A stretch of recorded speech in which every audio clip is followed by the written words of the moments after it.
Medical college में admission के लिए एनटीए द्वारा आयोजित प्रतिष्ठित परीक्षा नीट यूजी एग्जामिनेशन में पेपर लीक मामले की जांच तेज होती जा रही है। पटना पुलिस और आर्थिक अपराध इकाई की छानबीन में नए नए चेहरे सामने आ रहे हैं। सिकंदर, अमित, अनुराग, अंशुल और अतुल के बाद संजीव मुखिया का नाम सामने आया है। नालंदा के रहने वाले संजीव मुखिया को पेपर लीक कांड का बिहार में किंग पिन बताया जा रहा है। संजीव मुखिया बीएससी शिक्षक बहाली पेपर लीक कांड में जेल जा चुका है और उसका बेटा डॉक्टर शिव कुमार इसी मामले में अभी भी जेल में है। शिव कुमार पीएमसीएच से एमबीबीएस की पढ़ाई कर चुका है। आप देखना शुरू कर चुके हैं दर्श न्यूज, मैं हूं दिव्यांशु। आर्थिक अपराध इकाई और पटना पुलिस संजीव मुखिया की गिरफ्तारी के लिए ताबड़तोड़ छापेमारी कर रही है। मीडिया रिपोर्ट्स के मुताबिक नालंदा के नगर नौसा गांव के रहने वाले संजीव मुखिया के पास ही नीट परीक्षा का प्रश्न पत्र पहुंचा था। उसी ने सिकंदर, यदुवंशी और अन्य को पेपर उपलब्ध कराया। उसके बाद 4 मई की रात और 5 मई को नीट के अभ्यर्थियों को प्रश्न पत्र के उत्तर पटना के खेमनी चक स्थित प्ले एंड लर्न स्कूल के हॉस्टल में रटवाया गया। संजीव मुखिया का रवि अन्नी गैंग से सीधा कनेक्शन है। मीडिया रिपोर्ट्स में यह भी कहा गया है कि संजीव मुखिया को नीट परीक्षा के प्रश्न पत्र एक प्रोफेसर ने उपलब्ध कराया था। प्रोफेसर ने मोबाइल के माध्यम से संजीव को प्रश्न पत्र भेजा। छात्रों से यह सौदा प्रति छात्र 40 लाख में डील किया गया था। इसमें 30 से 32 लाख रुपए ऊपर भेजने थे, जबकि 8 लाख रुपए बीच के सेटिंग करने वाले सिकंदर, नीतीश और अमित जैसे बिचौलिए रखने वाले थे। जानकारी के मुताबिक पूरी प्लानिंग संजीव मुखिया ने ही की थी। उसने अपने करीबी प्रभात रंजन का मकान इसके लिए किराए पर लिया था, जिसमें स्कूल चलता था। प्रभात रंजन दुनियावा प्रखंड के प्रमुख रह चुका है, जिसकी पत्नी मुखिया थी। आर्थिक अपराध के अधिकारी ने उससे भी पूछताछ की है। नीट पेपर लीक कांड में फरार चल रहे संजीव मुखिया का उपनाम लूटन मुखिया भी है। वह नालंदा के नूरसराय हॉर्टिकल्चर कॉलेज में तकनीक सहायक के पद पर तैनात था। नौकरी छोड़कर उसने राजनीति में कदम रखा और अपने पंचायत का मुखिया बन गया।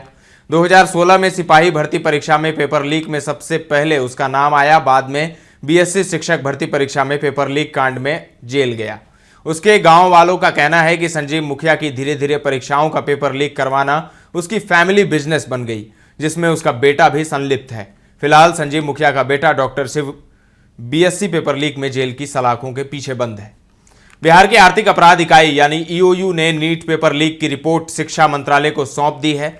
ईओयू ने केंद्र सरकार को अब तक की जांच के बारे में पूरी जानकारी दी है। बताया जा रहा है कि पटना में छापेमारी से बरामद हुए नीट के जले हुए प्रश्न पत्र की कॉपी से लेकर गिरफ्तार आरोपियों के कबूलनामे तक पूरी जानकारी केंद्र सरकार को दे दी गई है। केंद्रीय शिक्षा मंत्रालय इस रिपोर्ट की समीक्षा करके परीक्षा के बारे में फैसला ले सकता है।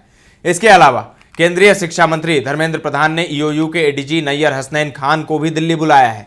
वे एडीजी और एनडीए के शीर्ष अधिकारियों के साथ बैठक कर नीट परीक्षा पर समीक्षा करेंगे। यह बैठक 25 जून को संभावित है।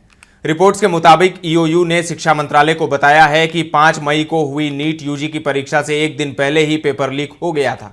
ईओयू ने 21 जून तक की जांच के आधार पर अपनी रिपोर्ट तैयार की और शनिवार को उसे मंत्रालय को सौंपी। ईओयू ने इसमें गिरफ्तार 13 आरोपियों के बयानों की प्रति भी है, जिसमें 4 नीट अभ्यर्थी शामिल हैं। ये सभी अभी पटना की बेउर जेल में बंद हैं। इसके अलावा 5 मई को पेपर लीक की सूचना के बाद पटना पुलिस द्वारा की गई छापेमारी में बरामद एडमिट कार्ड, जले हुए प्रश्न पत्र के अवशेष की कॉपी समेत अन्य दस्तावेज भी शिक्षा मंत्रालय को सौंप दिए गए हैं। तो अब सवाल उठता है कि क्या रद्द हो जाएगी नीट यूजी परीक्षा। बताया जा रहा है कि केंद्रीय शिक्षा मंत्री धर्मेंद्र प्रधान और आला अधिकारी ईओयू की जांच रिपोर्ट की बारीकी से समीक्षा करेंगे।